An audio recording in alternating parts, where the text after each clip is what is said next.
My landlord handed me $5 instead of the $2,500 he owed me, looked me dead in the eye, and said, "Take it or take nothing." I took it. I smiled. And I waited. 5 years later, I watched his entire life collapse in front of 500 witnesses, and I didn't have to lift a finger. My name is Amara, and what I'm about to tell you is something I lived through myself. Every dent, every dollar, every year of waiting. If you've ever been cheated by someone who thought you'd just disappear quietly, this story is going to feel like justice served ice cold. Stick with me to the end, because the ending is the kind of karma you can't script. For over 10 years, I lived on the 9th floor of a 20-story high-rise in a mid-sized city, the kind of building where everyone knows everyone's business, whether they want to or not. Picture it. A gray concrete tower, a lobby that always smelled faintly of instant noodles and cigarette smoke, and an elevator that groaned like it was personally offended every time you asked it to go past the 15th floor. My landlord lived right next door to me. That's not a coincidence. He owned 3 units on my floor alone. He was the kind of man who nodded at you in the hallway but never once asked how your day was. Cold, distant, but in a strange way, that distance worked in my favor for almost a decade. Our arrangement was simple, almost old-fashioned in its bluntness. Don't bother me unless the building is on fire. Shower head acting up. Buy a new one yourself. Fridge dies in the middle of summer. Replace it. Keep the receipt if you remember, and I'll knock it off next month's rent. He didn't even care about the receipts half the time. "I know what a fridge costs," he'd say. "Just tell me the number." It was a strange kind of trust. Not warm, not friendly, but it worked. For 9 years, I paid my rent on time, fixed my own problems, and he left me alone. I settled in. I got 2 cats. I hung photos on the walls. I installed a pull-up bar in the kitchen doorway because I was trying, badly, to get back into shape. That apartment stopped being a rental in my head. It became home. Then his wife decided she wanted more. Here's where I need you to understand something about landlords like this. The ones who go quiet for years and then, out of nowhere, decide the arrangement isn't working for them anymore. It's rarely about the property. It's about money, and someone deciding they deserve more of it than they're getting. His wife wanted to convert my apartment into an office space. Never mind that this wasn't remotely legal under our building's residential zoning. She saw dollar signs, and she wanted me out. Fast. I want to be clear. I wasn't difficult about this. I'm not a person who digs in her heels for the sake of it. When they came to me and asked if I could move out a month early, I said yes. I even agreed to give up a month's rent as a gesture of goodwill, expecting my full deposit back in return. $24,000 in local currency, roughly £2,500. 10 years of being a good tenant. 10 years of never once being the annoying renter. I thought that counted for something. It counted for nothing. The moment I agreed to leave, something in both of them shifted. The landlord who used to wave off broken fridges with a shrug suddenly became a man with a clipboard and a grudge. His wife, sweet as pie to my face for years, turned into someone I barely recognized. "The place is ruined," she told me, arms crossed, standing in the doorway of the apartment I'd lived in for a decade. "We can't give you anything until you fix all of this. All of this." I want you to sit with that phrase for a second, because what followed was one of the most absurd lists I have ever seen in my life. They handed me an inventory of damages that would have been almost funny if it weren't so infuriating. A slightly chipped floor tile, the kind of chip that happens from a decade of foot traffic. Nothing more. A tiny hole in the wall where I'd hung a photo frame, patched in 5 minutes with a tube of spackle. Window screens that, and I want to emphasize this, were in better condition than when I'd moved in. There were 2 things on that list that were actually legitimate, and I'll own that. My cats, sweet, chaotic little terrors, had scratched up the leather on the legs of the dining table. And the pull-up bar I'd installed had left 2 small dents in the kitchen door frame, which happened to be a nicer hardwood than the rest of the apartment. Fine. That's fair. That's real damage, and I was prepared to pay for it. But this was the busiest work season of my entire year.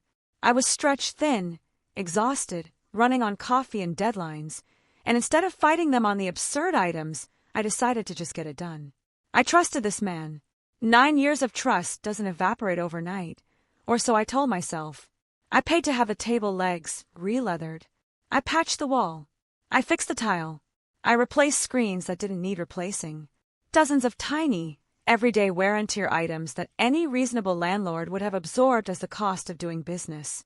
The one thing I couldn't fix myself was the door frame. That needed a proper carpenter, more time than I had, and I told them plainly, take it out of the deposit. That's what deposits are for. I did everything they asked. Every single item on that ridiculous list, checked off, one by one, while working the hardest month of my year. I held on to one belief the entire time: I'll get my money in the end. I always do the right thing, so this will work out. I was wrong. The day finally came. Moving boxes stacked in the hallway, my whole life packed into a rental van, and I stood in front of my landlord expecting the number we both knew was owed to me, $24,000. He handed me $5,500, not even a quarter of what I was owed, after I had personally paid to fix a laundry list of cosmetic non-issues on his behalf, on his timeline, during my busiest month of work. I stood there, and I want to describe exactly what that felt like, because I think a lot of you have felt this exact sensation before. It's not the hot, loud kind of anger. It's colder than that. It's your stomach dropping through the floor while your face stays completely still because you're doing rapid math on whether fighting this is even worth it. My jaw tightened. My hands, holding that thin stack of bills, felt like they belonged to someone else. I still need this money to fix everything, he said, flat, like he was reading off a grocery list. If you can't accept the 5, I can't give you anything at all. That was the moment. Take 5,000, or take 0 and walk away with nothing after 10 years of loyalty. He knew exactly what he was doing. He boxed me into a corner and was daring me to make a scene over it. I took the 5, but I want you to remember something as we move forward in this story, something that landlords like this one never seem to account for. Money isn't the only currency in an apartment building. Reputation is. And reputation moves faster than any lease agreement. I didn't plan a revenge scheme. I want to be honest with you about that, because this isn't a story about a mastermind plotting for years. This is a story about patience, and about what happens when you let people's own behavior catch up with them. Buildings like mine run on gossip. There was an older woman on my floor, sharp-eyed, endlessly curious, the unofficial town crier of our 20 stories. I wasn't the type to go looking for someone to vent to, but one day, worn down, I told her what had happened. Just once. Just the facts. She told everyone. Within weeks, the landlord's wife, who had spent years cultivating her spot as the star of the building's little mother circle, organizing playdates and gossip sessions in the courtyard, found herself frozen out. Nobody wanted to sit next to her anymore. Her husband, once just the quiet landlord next door, became the landlord who screwed over the tenant who never caused any trouble. Here's the twist they didn't see coming. I'd originally planned to move to a different city entirely. A new opportunity came up instead, and I ended up renting a nearly identical unit in the very same building. They thought they'd push me out of their orbit for good. Instead, I was still there. Every single day. A living reminder standing in the elevator, in the lobby, at the mailboxes. A year passed. Life moved forward for me. New apartment, new routine, the sting of that 5,000 insult fading into background noise. Then one afternoon, someone renting my old unit, now converted illegally into that office his wife had wanted so badly, called me with a random question about the floor heating system. Since I used to live there, I walked over to help. And there they were, the 2 dents in the kitchen door frame. Never fixed, never touched, exactly as I'd left them, exactly as I told him to deduct from my deposit and repair himself. I found him in the hallway. What happened to fixing this? I asked, gesturing at the frame he'd claimed my deposit for. He didn't even blink. Mind your own business. I walked away that day with a strange, quiet feeling settling into my chest. Not rage. Something calmer. Something closer to certainty. I didn't know it yet, but I had just watched the first crack form in a wall that was going to come down completely. I just had to wait for gravity to finish the job. 5 years after I moved out, I noticed something odd late one night. My old apartment's light was on. 3 a.m. That unit was supposed to be an office. No reason for anyone to be there at that hour, let alone with the lights blazing. I went to check. The door was wide open. What I found inside stopped me cold.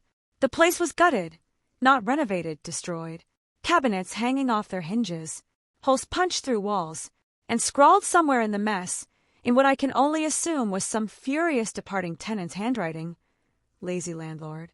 And there, in the kitchen doorway, exactly where they'd always been, my 2 dents. Still unfixed.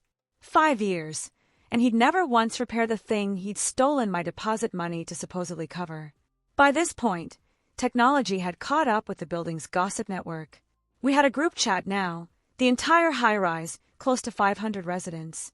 I opened my phone, took photos of every ruined wall, every broken cabinet, every trace of years of neglect, and I posted the whole thing. I wasn't the only one with a story to tell. The floodgates opened. Other tenants had been quietly cheated out of their deposits too, using the exact same playbook: impossible lists of manufactured damages, low ball payouts, take it or leave it ultimatums. And the illegal office conversion had apparently invited exactly the kind of chaos you'd expect. Strangers smoking in the hallways at all hours, trash piled outside doors, arguments loud enough that someone had filmed grown adults screaming profanity in front of children walking home from school. Muddy footprints tracked through common areas. Complaints stacked on complaints. The group chat exploded. Screenshots, photos, videos. 500 neighbors, most of whom had quietly resented this man for years, suddenly had a place to say so. All at once, all in public, someone in the building called the authorities about the disturbance. Once officials started looking into it, the dominoes fell fast. He was fined for creating a public disturbance. Fined again for letting the unit's condition degrade well below livable standards. And fined a 3rd time, the big one, for illegally operating a residential unit as a commercial office in violation of the building's zoning. Building management, who by now had heard more than enough, refused to authorize any repair crews to even enter the unit.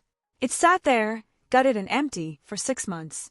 No office income, no rental income, just fines piling up and a reputation in absolute ruins, broadcast to 500 people who all lived within shouting distance of him that he took roughly a month and a half of my rent from me through that damages scheme. He lost an entire year of income waiting for that unit to be usable again. On top of the fines, on top of the reputation that would never fully recover in that building. I didn't do anything to him. I never filed a complaint, never confronted his wife in the courtyard, never plotted a single thing. All I did was tell the truth, once, to one person, and stay exactly where I was instead of disappearing like he expected me to. Everything after that was just years of his own choices catching up to him in front of an audience he couldn't control. Sometimes karma doesn't come as a lightning bolt. Sometimes it's just patience and letting people's own reputations do the work you never had to. If this story hit that sweet spot of justice for you, smash that like button and drop a comment. What's the pettiest, most satisfying karma you've ever personally witnessed? I read every single one. And if you want more stories like this, real people, real payback, no fiction required, hit subscribe, because this channel is just getting started.